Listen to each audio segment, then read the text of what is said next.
Hello everyone. संस्कार भारती के online platform पर मैं हिंदी साहित्य की व्याख्याता पूनम दौलिया आप सभी का स्वागत करती हूँ। हिंदी साहित्य द्वितीय वर्ष की ये तीसरी कक्षा है। इससे पहले पहली कक्षा में हमने हिंदी साहित्य के पाठ्यक्रम का देखा था। हिंदी साहित्य के प्रथम प्रश्न पत्र व द्वितीय प्रश्न पत्र के पाठ्यक्रम व अंक विभाजन के बारे में मैंने आपको बताया था। दूसरी कक्षा में हमने जो हिंदी साहित्य के प्रथम प्रश्न पत्र रीतिकाल है, उस प्रश्न पत्र के बिहारी पाठ के प्रथम 5 दोहों का हमने अध्ययन किया था। आज हम उसी पाठ के बिहारी पाठ के आगे के दोहों का अध्ययन करेंगे। आगे बढ़ने से पहले हम एक छोटे से रिकैप से जो 5 पद हैं उनको मैं आपको उसका भावार्थ बता देना चाहती हूँ, ताकि आप भूलें ना और इसे अच्छे से समझ सके। आशा है आप साथ ही साथ लिख रहे होंगे, नोट कर रहे होंगे, प्रॉब्लम सॉल्यूशन देख रहे होंगे। आप जितनी भी बार बार इसे देखेंगे, समझेंगे तो ये समझ में आ जाएगा। शब्दार्थ देखिएगा। विशेष के लिए अलंकारों को और छंदों को अच्छे से याद रखिएगा। छंद तो आपको पता ही है कि हम दोहे पढ़ रहे हैं। दोहे छंद में बिहारी ने दोहा सतसई, बिहारी सतसई पाठ से हमने इन दोहों को लिया है। तो प्रथम दोहा देखिए। मेरी भव बाधा हरो राधा नागरी सोई, जा तन की झाई परे श्याम हरित दुति होई। तो इसका अर्थ देखिए कि अपनी बिहारी सतसई प्रारंभ करने से पहले जो बिहारी हैं उन्होंने मंगलाचरण में राधा रानी की स्तुति की है, क्योंकि वो जानते हैं कि श्री कृष्ण की आराधना करनी है, श्री कृष्ण को प्रसन्न करना है, तो राधा की आराधना कीजिए, श्री कृष्ण स्वयं प्रसन्न हो जाएंगे। तो इस तरह से देखिए कि राधा की स्तुति करते हुए वो उनसे अपनी संसार की जितनी भी समस्याएं हैं, बाधाएं, उन्हें दूर करने का आह्वान कर रहे हैं। यहाँ पर श्लेष शैली में उन्होंने जो इस पद को 3 अर्थ हैं, श्लेष शैली में इसके 3 अर्थ हैं। उसे देखिए कि हे राधा रानी, आप नागरी यानी चतुर हैं, सुंदर हैं, चतुर हैं, आप वही राधा रानी हैं। तो जिनकी छाया मात्र पड़ जाने से, यानी कि जिसके सामीप्य से श्री कृष्ण प्रसन्न हो जाते हैं, तो ऐसी राधा रानी आप इतनी सुंदर और चतुर हैं, आप ही मेरी संसार की सारी बाधाओं को दूर कर सकती हैं। ये तो था इसका प्रथम अर्थ कि श्री राधा के सामीप्य से कृष्ण प्रसन्न हो जाते हैं। ठीक है, तो झाई पड़े सामीप्य, समीप और कृष्ण प्रसन्न हो जाते हैं। अब आगे देखिए दूसरा अर्थ में समझिए कि हे राधा रानी, आप मेरी संसार की सारी बाधाओं को दूर कीजिए, क्योंकि आप ही वही नागरी हैं, वही सुंदर श्री कृष्ण को प्रिय हैं। जिस प्रकार आपका जो रूप रंग है राधा गौर वर्ण की है, यानी पीला रंग है। पीला रंग श्री कृष्ण का नीला रंग है, तो श्री पीला और नीला मिलके हरा हो जाता है रंग। ये बिहारी के रंग संयोजन के ज्ञान का अर्थ है इससे।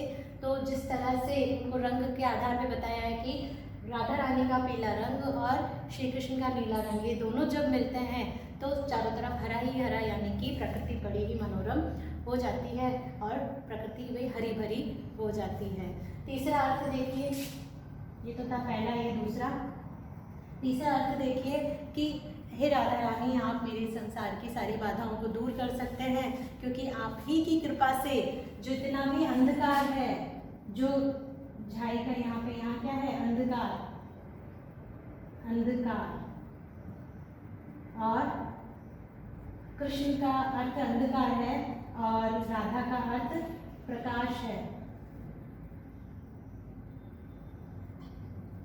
यानी कि आप ही का जो वर्ण है, आपकी ही कृपा से संसार से अंधकार मिटकर प्रकाश फैल जाता है, चारों तरफ प्रकाश फैल जाता है। तो ये 3 अर्थ में यहाँ पे इस पद में इन तीनों अर्थों को बताया गया है। आगे देखिए दूसरा पद।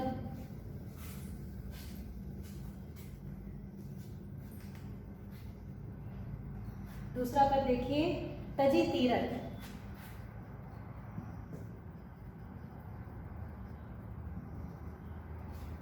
तजी तीरथ हरि राधिका तन दुति करी अनुराग, जिहि व्रज केले निकुंज मग, पग पग होतु प्रयाग। यहाँ देखिए श्री कृष्ण और राधा के दोनों की युगल मूर्ति का यहाँ पे आराधना की गई है कि हे राधा और कृष्ण। प्रयाग कहते हैं जहाँ पे दो नदियों का संगम है, गंगा और यमुना। और प्राकृतिक रूप से इनकी जो मिट्टी होती है उस कारण इनकी दोनों नदियों का रंग अलग अलग है। गंगा का रंग जो है वो सफ़ेद है और यमुना काली है। ये इनकी राधा गौर वर्ण की है और कृष्ण जो है वो सांवले हैं। तो क्या हुआ, यहाँ पे यही बोल रहे हैं जिस तरह दो नदियों के संगम पर प्रयाग यानी तीर्थ स्थान है और वहाँ जाके लोग अपने पाप को धोते हैं, अपने लिए जो भगवान की आराधना करने जाते हैं। तो मैं प्रयाग नहीं जाना चाहता, तीर्थ नहीं जाना चाहता, मैं तो उन ब्रज की गलियों में जाना चाहता हूँ जहाँ राधा और कृष्ण ने लीलाएं की है, जहाँ जहाँ उन्होंने पग रखा है, यानी दोनों का जहाँ पर भी मिलन हुआ है वहाँ गंगा और यमुना जैसे गौर वर्ण और कृष्ण वर्ण की राधा और कृष्ण मिलते हैं, हमारे लिए प्रयाग वही है। यानी कि पूरी ब्रजभूमि हमारे लिए तीर्थ के समान है, क्योंकि वहाँ पर कृष्ण और राधा के पग पग पर उन्होंने जहाँ जहाँ पग रखा है वहाँ वहाँ हमारा तीर्थ हो जाता है। तीसरा पद देखिए,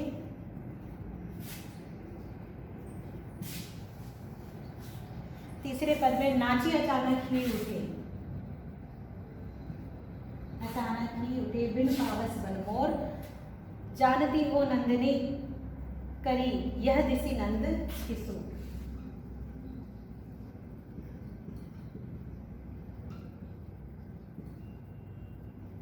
कि यहाँ पर जो है विभावना अलंकार और भ्रांतिमान अलंकार का वर्णन है। यहाँ पर जो आपको बताया था मैंने कि श्री कृष्ण का एक नाम क्या है, घनश्याम भी है। घनश्याम अर्थात वर्षा के बादल होते हैं। वर्षा के बादल जो हैं जब आते हैं तो मोर वर्षा ऋतु में नाचने लगते हैं, लेकिन नाची अचानक ही उठे बिन पावस, वर्षा ऋतु नहीं है लेकिन फिर भी जो वन के मोर हैं वो नाचने लग गए हैं। क्यों? क्योंकि भरे जानती हो नंदित करे, यानी कि उनको ये जानकर हो, यानी मैं आनंदित हो जाते हैं, मैं आनंदित हो जाते हैं। यह दिसी नंद किशोर, किसी दिशा से नंद किशोर, नंद बाबा के पुत्र, नंद यानी कृष्ण के पिता का नाम, किशोर यानी उनके पुत्र, नंद बाबा के जो पुत्र है वो श्री कृष्ण जिस दिशा से आते हुए नजर आते हैं तो ऐसा लगता है जैसे घनश्याम यानी वर्षा के बादल हो और मोर प्रसन्न होकर नाचने लगते हैं। तो बिना बारिश के भी क्या हो रहा है, मोर नाच रहे हैं, यानी कि मोर को भ्रम हो जाता है, वर्षा ऋतु का भ्रम हो जाता है और मोर नाचने लगते हैं। उन्हें घनश्याम, श्री कृष्ण में घनश्याम में बादलों का भ्रम हो जाता है, इसीलिए बिना कार्य के भी यहाँ कार्य संपन्न हो रहा है, भ्रांति हो जाती है तो भ्रांतिमान अलंकार है। आगे देखिए चौथा है कहत नटत।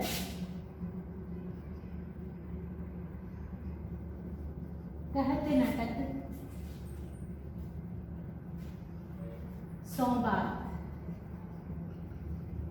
देखिए यहाँ पे नायक और नायिका भरे हुए भवन में बैठे हुए हैं, सबके सामने वो बात नहीं कर सकते, इसीलिए वो इशारों में नज़रों में ही बातें करते हैं, उनकी पूरी बात हो जाती है लेकिन आसपास बैठे लोगों को कुछ भी पता नहीं चलता है, यानी कि बिना कार्य के बिना बोले ही बात हो जाती है, तो विभावना अलंकार है।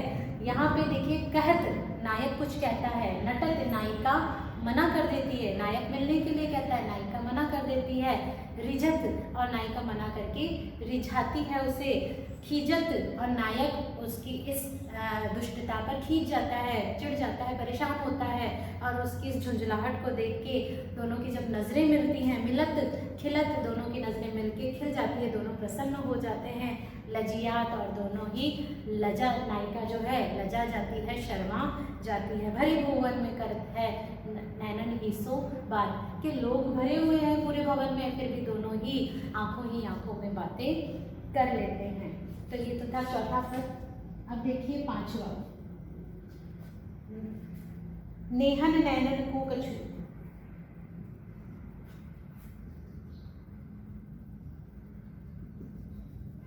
नेहन नैनन को कछु, उपजी बड़ी बलाई, नीर भरे नित प्रति रहे, तऊ न प्यास बुझाए। यहाँ देखिए कि जो नैन है, यहाँ पे नायिका के विरह का वर्णन किया गया है कि जो नायिका के नैन है वो स्नेह, नेहन, जो स्नेह रूपी जल से हमेशा भरे रहते हैं, हमेशा जल से भरे रहते हैं विरह के कारण, अपने प्रिय से विरह के कारण। उपजी बड़ी बलाई, और बलाई का अर्थ होता है कष्ट, कि जितने भी कष्ट हैं वो सब इसके आगे कुछ भी नहीं है, क्योंकि नीर भरे नित प्रति रहे, नीर भरे यानी कि आंखों में आंसू हमेशा ही भरे हुए रहते हैं।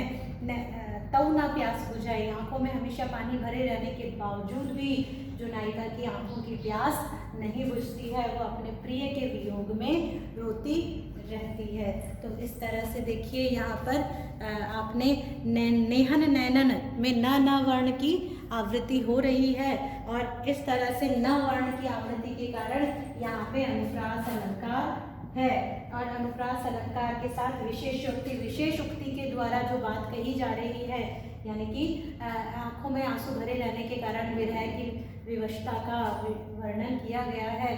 तो इस तरह से यहाँ पर अनुप्रास अलंकार और विशेषोक्ति अलंकार होगा। तो ये तो थे आपके 5 पद जो हमने पिछली कक्षा में पढ़े थे। अब हम आगे बढ़ते हैं, आपके छठे पद के बारे में हम देखते हैं।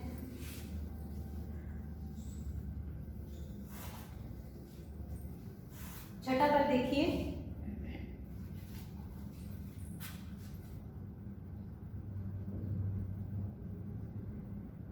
पाई महावर देन को नाई बैठी आई,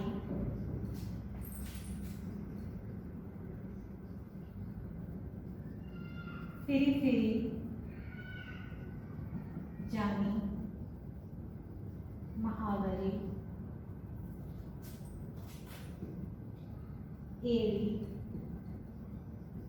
मीड़ती जाए। यहाँ पर देखिए जो अतिशोक्तिपूर्ण भ्रांतिमान अलंकार है, भ्रांतिमान अलंकार है, और यहाँ पर जो पहले जितने कुलीन परिवार हैं उन कुलीन परिवारों में महिलाओं के मेहंदी लगाने, उन्हें तैयार करने के लिए नाइन उनके घर जाया करती थी, उन्हें मेहंदी लगाया करती थी। तो यहाँ उसी का वर्णन है, और नायिका के रूप सौंदर्य का वर्णन है कि नायिका स्वभावतः ही पहले से ही इतनी सुंदर है कि उसके पैर पहले से ही कैसे हैं, लाल रंग के हैं। और नाइन जब उसके मेहंदी, महावर का मतलब होता है आलता, आलता या फिर जो महावर होता है एक रंग होता है घोल करके उसे पैरों पर लगाया जाता है। तो वो आलता लगाने बैठती है नाइन, और जब वो आलता लगा रही होती है तो मेहंदी की जो एड़ी मीड़ती जाए, वो बार बार उसकी डिज़ाइन को बनाती जाती है, फिर मिटाती है, क्योंकि उसे लगता है कि गलती हो गई, वहाँ पर भी रंग लग गया है, लेकिन वहाँ रंग नहीं लगता है। वो नायिका के पैर स्वभावतः ही लाल रंग के हैं, आलता के रंग के हैं, तो नाइन को भ्रम हो जाता है, उसे पता नहीं चलता है कि कहाँ आलता लगा है और कहाँ नहीं लगा है। नायिका के सौंदर्य के कारण स्वभावतः गौर वर्ण पर जो पैर हैं वो लाल रंग के हो जाते हैं। तो देखिए यहाँ पर इस तरह से इस पद को दोबारा देख लीजिए। पाई महावर देन को, पैरों पर महावर लगाने के लिए नाइन बैठी आई, नाइन आती है, फिर जानी महावरी, वो बार बार महावर लगाती है, फिर हटाती है, फिर लगाती है, एड़ी मीड़ती जाए, और एड़ी पे बार बार डिजाइन बना के हटा के लगाती जाती है, क्योंकि उसे भ्रम हो जाता है भ्रांतिमान अलंकार में। यहाँ पे इसीलिए है क्योंकि उसे महावर और नायिका के पैरों के रंग में क्या हो जाता है, भ्रम हो जाता है। तो ये था आपका छठा पद, छठे नंबर का पद। आप साथ के साथ स्क्रीनशॉट लेते जाएं और साथ ही साथ लिखते भी जाएं, इससे आपके सारे कन्फ्यूज़न क्लियर हो जाएंगे। आप लिखते रहेंगे तो आपको समस्या नहीं आएगी। फिर भी आपके पास वीडियोस हैं, आप उन्हें बार बार देखते भी रहेंगे तो भी आपको चीज़ें समझ में आ जाएंगी। अगला देखिए, सातवां पद देखिए। कठिन कुछ भी नहीं लगेगा अगर आप शब्दार्थ अच्छे से याद रखेंगे तो आपको ये चीज़ें कठिन नहीं लगेंगी। इसीलिए शब्दार्थ याद कीजिए, छंद याद कर लीजिए, दोहे याद कर लीजिए, आपके लिए परीक्षा में व्याख्या करना बहुत आसान हो जाएगा।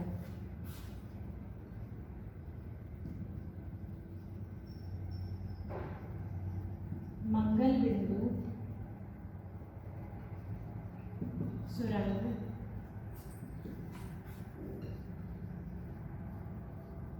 मुख शशि केसरी आद गुरु एक नारी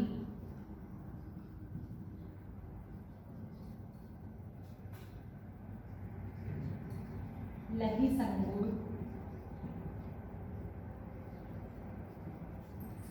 रसमय किए लोचन जगत। देखिए यहाँ पर थोड़ा सा समझिए कि यहाँ पे ज्योतिष, तो देखिए ये जो पद है इसमें ज्योतिष विद्या का ज्ञान जो है बिहारी को, उसकी का वर्णन किया गया है। कि मैंने जैसा कि बताया था कि बिहारी कई विद्याओं का ज्ञान था, उन्हें बड़े विद्वान थे वो।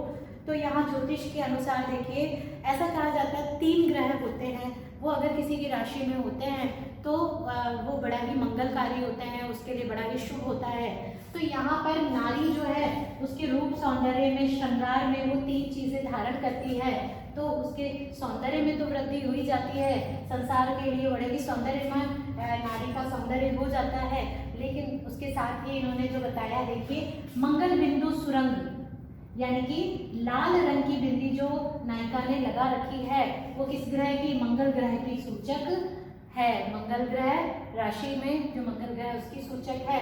मुख जो है नायिका का शशि यानी कि चंद्रमा के जैसा है, गौर वर्ण का मुख है नायिका का, चंद्रमा के समान है। तो ये दूसरी राशि क्या हो गई, स्वयं नायिका का मुख चंद्रमा के समान है तो दूसरी राशि चंद्र हो गई। और आड़ा तिलक केसरी, जो केसरी का आड़ा तिलक लगाती है नायिका वो गुरु, केसरी रंग गुरु का सूचक होता है, तो गुरु ग्रह का सूचक हो जाता है। अब ये तीनों ही ग्रह नायिका के सौंदर्य में विराजमान हो गए हैं, तो तीनों ही ग्रह बड़े ही शुभकारी होते हैं। एक नारी, तो यहाँ नारी भी अर्थ है और नारी से राशि यानी कि जो राशियां होती हैं उससे भी यहाँ अर्थ है। लही संगो, एक ही राशि में ये तीनों का हो जाना, रसमय किए लोचन जगत, उसके लिए बड़ा ही शुभकारी होता है। और नायिका के सौंदर्य की तरह ही वो शुभकारी होता है, जगत के लिए भी सौंदर्यपूर्ण हो जाता है। तो इस तरह से देखिए आपको कठिन अगर आप समझेंगे तो लगेगा, आप अगर इनको अर्थ को समझ लेंगे, इन 2 अर्थों को मिला के समझने का प्रयास करेंगे तो आपको कठिन नहीं लगेगा। यहाँ पे एक तो श्लेष अलंकार है, एक आपके यहाँ पे अनुप्रास अलंकार है, और एक आपके यहाँ पे सांग रूपक अलंकार है। इन्हें देख लीजिए। श्लेष का अर्थ होता है टुकड़े करना, अलग करना, यानी कि एक ही बार आता है शब्द लेकिन अन्वय करने में हमें उसके अर्थ अलग अलग निकालने पड़ते हैं। तो यहाँ पे मंगल सुरंग बिंदु नायिका के श्रृंगार की लाल बिंदी भी अर्थ है, और दूसरा अर्थ क्या है, मंगल ग्रह भी है। मुख शशि, यहाँ स्वयं नायिका के मुख को शशि के समान गौर वर्ण का बताया है। दूसरा अर्थ चंद्र ग्रह है। नायिका ने जो केसरी रंग का आड़ा तिलक लगा रखा है वो केसरी रंग किसका सूचक होता है? गुरु राशि का, गुरु ग्रह का सूचक होता है। तो यहाँ पर वो केसरी रंग गुरु से उसका अर्थ निकल आता है। तो नारी, नारी एक बार आया है लेकिन इसका दूसरा अर्थ राशि हो जाता है। तब एक राशि में ये तीनों ग्रह जब होते हैं तो बड़ा ही शुभकारी होता है। और रस्म की लोचन जगत तो उस राशि के लिए बड़ा ही शुभ होता है, और नारी के सौंदर्य में तो वृद्धि ये तीनों मिलकर कर ही देते हैं। तो इस तरह से यहाँ श्लेष अलंकार है, देखा आपने, एक शब्द में दो अर्थ आए हैं। अब अगर बात करें अनुप्रास की तो देखिए यहाँ पे ससी में स है और केसरी में स है, यहाँ स वर्ण की आवृत्ति हो जाती है रस में, और इस तरह से यहाँ पे क्या हो जाता है? अनुप्रास अलंकार हो जाता है। सांग रूपक, रूपक अलंकार का पहले परिभाषा सुन लीजिए। जब किसी उपमेय में उपमान का आरोप किया जाए, यानी उपमेय को ही उपमान बना दिया जाए, वहाँ पे रूपक अलंकार होता है। यहाँ पर मुख को ही चंद्रमा बना दिया गया है, उसी को चंद्र कह दिया गया, रूपक है ही। सांग रूपक, सांग का मतलब होता है साधन अंग, यानी कि उसके अंग भी उसके साथ में होते हैं। तो यहाँ पे एक राशि की बात की गई है, राशि में सारी राशियों का वर्णन किया गया है। नारी के सौंदर्य की बात की गई है, उसके श्रृंगार के बाकी चीज़ों का भी एक साथ वर्णन किया गया। जब चीज़ें किसी रूपक के अंग भी उसके साथ हों, उसके साथ और भी रूपकों, उपमेय के अन्य उपमानों द्वारा, कई उपमानों द्वारा कई उपमेय का वर्णन किया जाए, वहाँ पे सांग रूपक अलंकार होता है। तो हमारे पास यहाँ एक से अधिक रूपक है। मंगल में बिंदी भी है और ग्रह भी है। शशि, मुख में शशि भी है, शशि से मुख भी है और चंद्रमा भी है। केसरी रंग में गुरु, यानी कि गुरु का, ग्रह का भी सूचक है, केसरी आरत तिलक का भी सूचक है। नारी में राशि भी है और नारी का भी सूचक है। तो इस तरह से देखिए, आप स्क्रीनशॉट ले सकते हैं, नोट डाउन करते जाइए साथ साथ, तो आपको समस्या नहीं होगी। आगे देखिए, आगे बढ़ते हैं हम।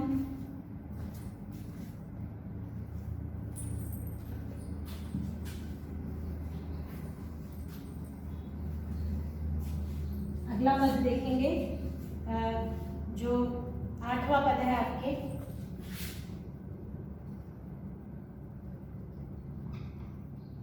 अंग अंग नग जगमग,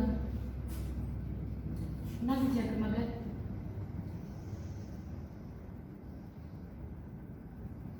दीप शिखा सी देह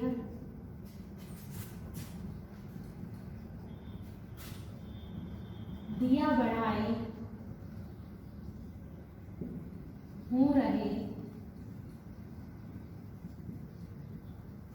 बड़ो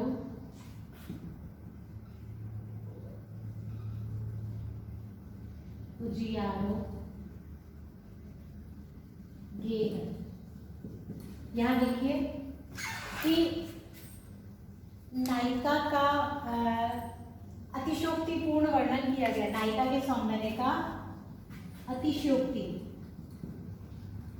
इसका मतलब समझ लीजिए, अतिशयोक्ति यानी कि चीज़ों को बढ़ा चढ़ा कर कहना। और इसका सबसे अच्छा उदाहरण मैं आपको बता देती हूँ।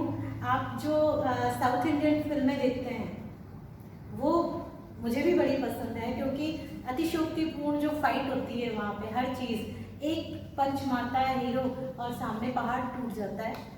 इस तरह से आपने रजनीकांत की पिक्चरें देखी होंगी, काफ़ी चीज़ें हैं। तो वो अतिशयोक्तिपूर्ण वर्णन है, देखने में पता है हमें, हम जानते हैं कि सच्चाई नहीं है, लेकिन देखने में मज़ा आता है। तो वही आनंद आता है, अतिशयोक्तिपूर्ण वर्णन में एक आनंद आया आपको। तो यही अतिशयोक्ति जो है वो किसी काव्य में भी उसके सौंदर्य में वृद्धि कर देती है। तो इसी तरह बिहारी ने भी अतिशयोक्तिपूर्ण, नारी के सौंदर्य का अतिशयोक्तिपूर्ण वर्णन किया गया। यानी जो नायिका है, यहाँ पे देखिए, अंग अंग नग जगमग, यानी कि नायिका ने अपने सारे शरीर पर, प्रत्येक अंग पर गहने धारण कर रखे हैं, नगों के, हीरे मोतियों के जगमगाते हुए जो आभूषण धारण कर रखे हैं, चूड़ियाँ, पायल, टीका, करधनी, इस तरह से पूरे शरीर पर जब उसने जगमगाते हुए हीरे मोतियों के गहने धारण कर रखे हैं। अब हीरे मोती क्या करते हैं? चमचमाते हैं, है ना। तो दीप शिखाशी देह, यानी दीपक की जो शिखा होती है, जो प्रकाश करती है, नायिका की देह कैसी हो गई है? दीपक की शिखा सी, यहाँ पे सी आ गया तो उपमा अलंकार हो गया, ठीक है। यानी कि दीपक की लौ की जैसी जगमगाती हुई देह हो गई है किसकी? नायिका की देह, यानी उसका पूरा शरीर जगमगा रहा है। दिया बढ़ाए मुँह रहे, पहले के समय में बिजली तो हुआ नहीं करती थी, दिया जला के रोशनी करते थे। तो अब ये कह रहे दिया बढ़ाए, बढ़ाए यानी कि जब उसको बुझा देते हैं दिए को, तब भी बड़ो उजालोगे है, फिर भी घर में बहुत उजाला है। क्यों है? नायिका ने जो गहने धारण कर रखे हैं उसके कारण, जगमगाते हुए गहनों के कारण पूरे घर में बड़ा ही उजाला हो रखा है। जबकि हमें अच्छे से पता है अगर गहने हैं या हीरे हैं तो वो क्या करते हैं? प्रकाश को परावर्तन करते हैं, और एक छोटी सी लाइट जब हीरे पर गिरती है तो उसको कई गुना प्रकाश के साथ रिफ्लेक्ट करती है और चारों तरफ उजाला हो जाता है। तो इसीलिए यहाँ बिहारी ने भी यही ज्ञान को लेकर बोला है कि जो पूरे शरीर पर गहने धारण कर रखे हैं उस कारण से पूरे घर में बड़ा ही उजाला हो गया है। तो देख लीजिए, आप इसका स्क्रीनशॉट ले सकते हैं। और अगर और आप व्याख्या के अंदर विशेष में करना चाहें तो और भी अनुप्रास तो आसानी से मिल ही जाएगा। अंग अंग, यहाँ पुनरुक्ति अलंकार हो गया, ठीक है। अंग अंग पूरा ही आ गया है, दोनों बार अर्थ एक ही है, ठीक है। जगमग, ये इस तरह न वर्ण की आवृत्ति है, यहाँ पे ग वर्ण की आवृत्ति है, ठीक है। इस तरह से द वर्ण की आवृत्ति हो रही है यहाँ पे, तो अनुप्रास अलंकार भी हो गया। अनुप्रास अलंकार तो ऐसा है कि एक से अधिक बार वर्ण आते ही आप अनुप्रास लिख दीजिए विशेष में। एक तो लिखने के लिए आपके पास कुछ होगा, एक पॉइंट बन जाएगा, आपका अंक मिलेंगे, और दूसरी बात गलत होगा ही नहीं क्योंकि अनुप्रास एक बार आया। यहाँ पे देखिए दीप शिखाशी दे, या द और दूसरा द भी आ गया। अगर ये भी ना भी होता तो भी हम अनुप्रास कह सकते थे, ये आपके लिए अच्छा रहता। देखिए आगे नवा पद देखिए, स्क्रीनशॉट लेते जाएं क्योंकि लिखने से अगर चूक जाए, कुछ ना लिख पाए तो आपके पास स्क्रीनशॉट हो और आप उसे देखकर अपने नोट्स बना पाएंगे। मैं आपके लिए स्क्रीन छोड़ देती हूँ ताकि आप स्क्रीनशॉट ले सकें, बीच बीच में मैं छोड़ती हूँ तब आप स्क्रीनशॉट ले लिया कीजिए। आगे देखिए नवा पद, भूषण भारू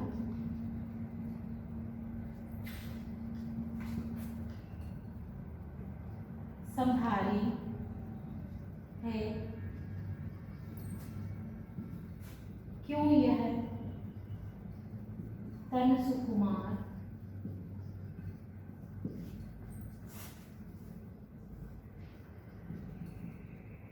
सूधे पाई न घर परे,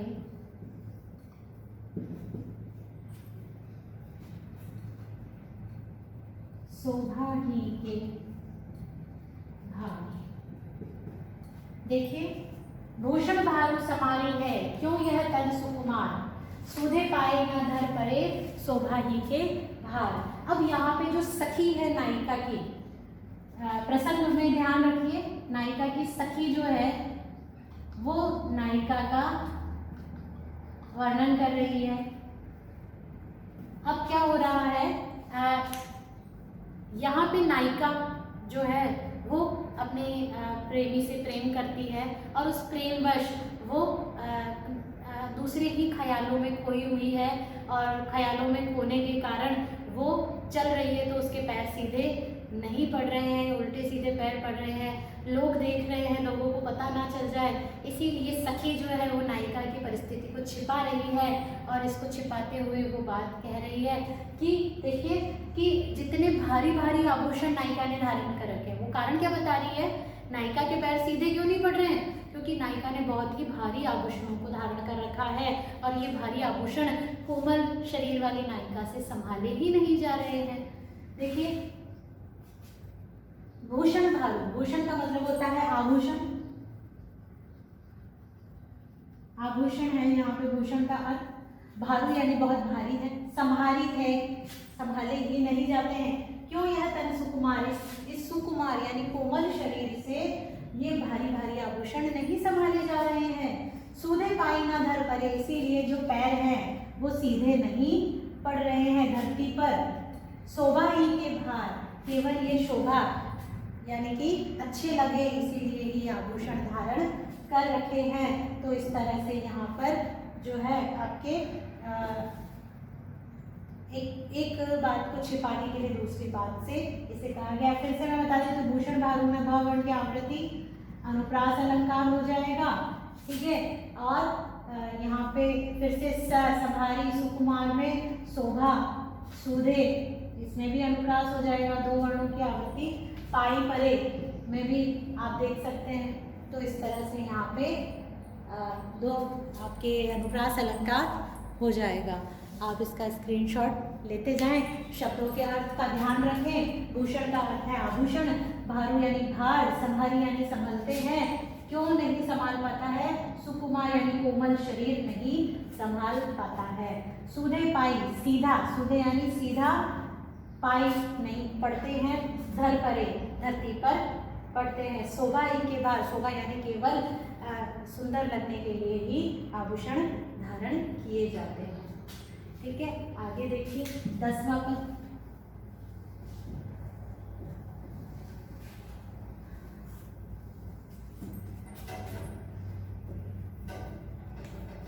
कीले मुंह कौटिक,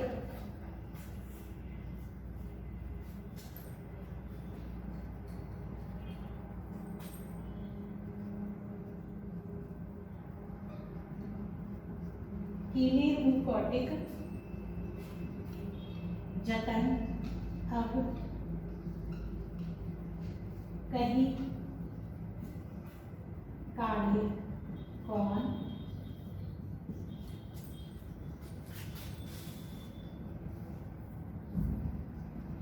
वो मन मोहन रूप मिली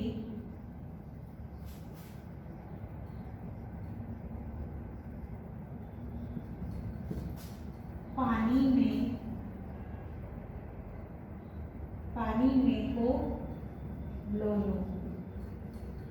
यहाँ पे जो नायिका की प्रेमासक्ति, प्रसंग में देखिए, प्रसंग में क्या होगा? नायिका की प्रेमासक्ति कि किस तरह से नायिका प्रेम में कितनी आसक्त हो गई है, प्रेम विवश हो गई है। दोनों का, नायक और नायिका का प्रेम कितना ही प्रसंग में देखिए, नायिका की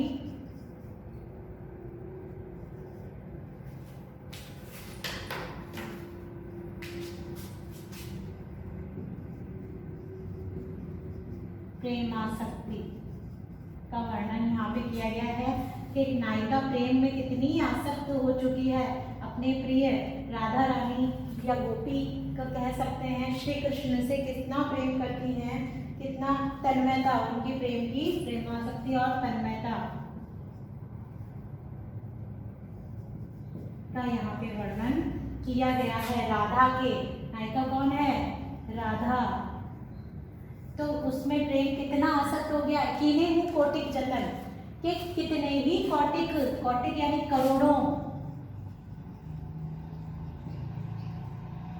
कितने ही करोड़ों जतन यानी कि प्रयास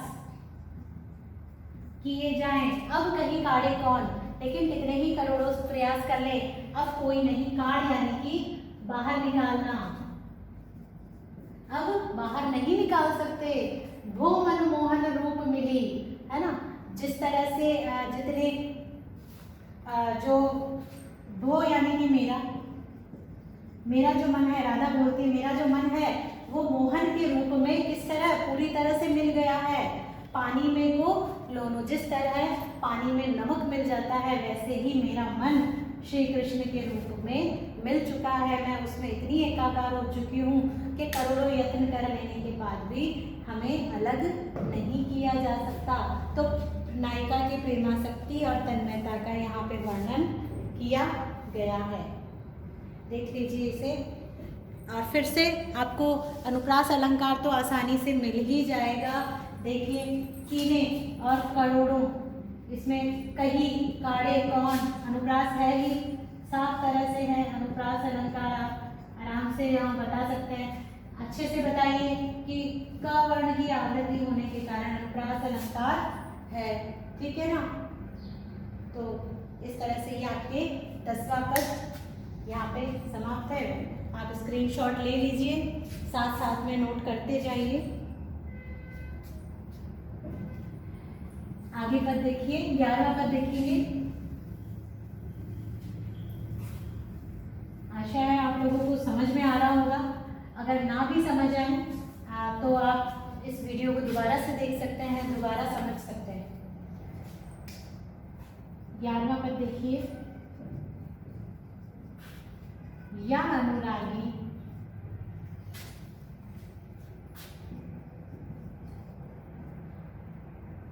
चित्त की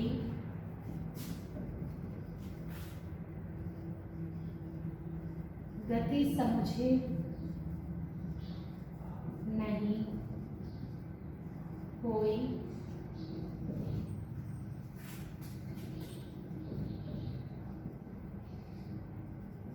ज्यों ज्यों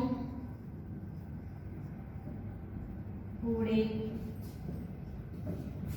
श्याम रंग त्यों त्यों उज्ज्वल हुई। अब यहाँ पे जो है विरोधाभास अलंकार है, यानी कि जो कार्य हो रहा है जैसा होना चाहिए वैसा ना होकर के उसका उल्टा हो रहा है। यहाँ पे आगे बढ़ने से पहले आपको बता दें कि अगर किसी, यहाँ पे ये कहा जा रहा है कि अगर किसी चीज़ को काले रंग में डुबोया जाए तो उसमें काला रंग आएगा।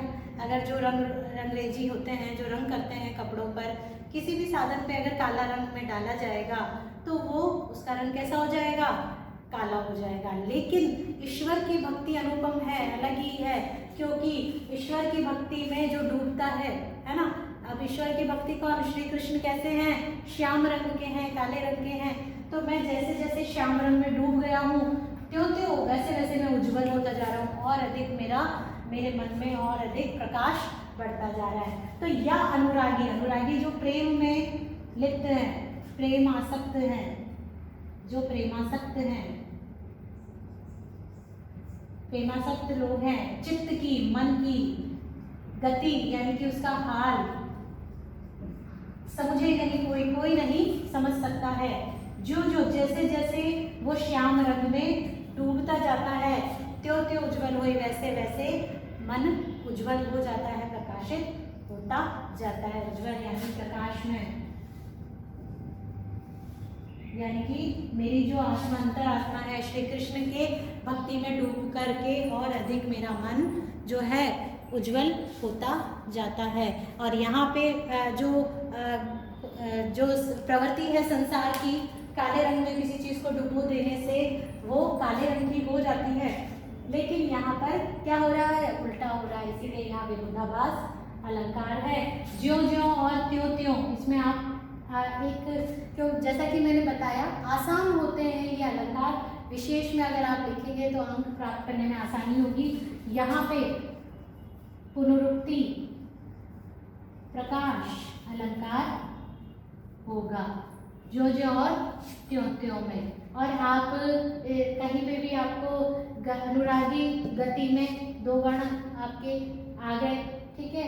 उसके बाद में आगे देखिए, यहाँ फोई और होई, आप इस तरह से कह सकते हैं, अंत्य अनुप्रास है, अंत में तुक है।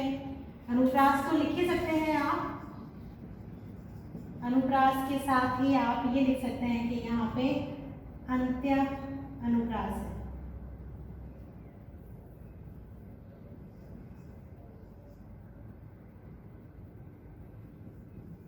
अंत्य अनुप्रास है। और तुकांत अलंकार भी, जितने आप इसकी विशेषताएं बताएंगे उसमें विशेष में उतने ही बिंदु पढ़ते जाएंगे और आपको अंक प्राप्त करने में आसानी होगी। जैसे कि मैंने आपको बताया, श्री कृष्ण की भक्ति में लिप्त मन के यहाँ वर्णन है, तो ये तो प्रसंग हो गया। व्याख्या इस तरह से आपको करनी है जैसे बताई है, और विशेष में आपको इनका वर्णन करना है कि भाव पक्ष और कला पक्ष, विशेष कैसे दोनों वर्णन करने हैं। भाव पक्ष, दूसरा कला पक्ष। मैं आपको पूरा एक बार एक विशेष करके भी पूरी व्याख्या, प्रसंग व्याख्या विशेष के साथ भी समझाऊंगी, तो आपको अच्छे से परीक्षा में लिखना आ जाएगा। वो कक्षा आप ज़रूर देखें, बार बार देखें, क्योंकि आपको एक बार व्याख्या करना आ गया तो अंकों को अर्जन करना आपके लिए आसान भी हो जाएगा। तो एक बार ये पद वापस से देख लीजिए। यह अनुरागी चित्त की गति समझे नहीं कोई, कि ये जो मेरा प्रेम में, श्री कृष्ण के प्रेम में लिप्त मेरा मन है, इसकी हालत कोई नहीं समझ सकता है। क्यों? क्योंकि ये संसार की रीति से बिल्कुल ही अलग है, परे है। जो जो बूढ़े श्याम रंग, जैसे जैसे ये श्री कृष्ण के रंग में डूबता जाता है, त्यों त्यों उज्जवल हो, वैसे वैसे मेरा मन जो है और अधिक उज्जवल होता जाता है, मेरी अंतरात्मा और अधिक प्रकाशमान हो जाती है। तो ये तो था आपके 11वां पद, जिसका आपको प्रसंग व्याख्या विशेष मैंने करा दिया है। आप स्क्रीनशॉट ले लीजिए। और इसी के साथ हम आज की कक्षा यहीं पे समाप्त करते हैं। इसके आगे आपके जो ये पद है, इसमें कुल आपके 25 पद हैं। तो 25 पदों को अभी तक हमने 11 पद पढ़ लिए हैं। हम आगे बढ़ेंगे, आगे की कक्षाओं में आगे के पदों का अध्ययन करेंगे। आप पढ़ते रहिए, प्रैक्टिस करते रहिए, लिखते रहिए और परीक्षा की तैयारी करते रहिए। धन्यवाद।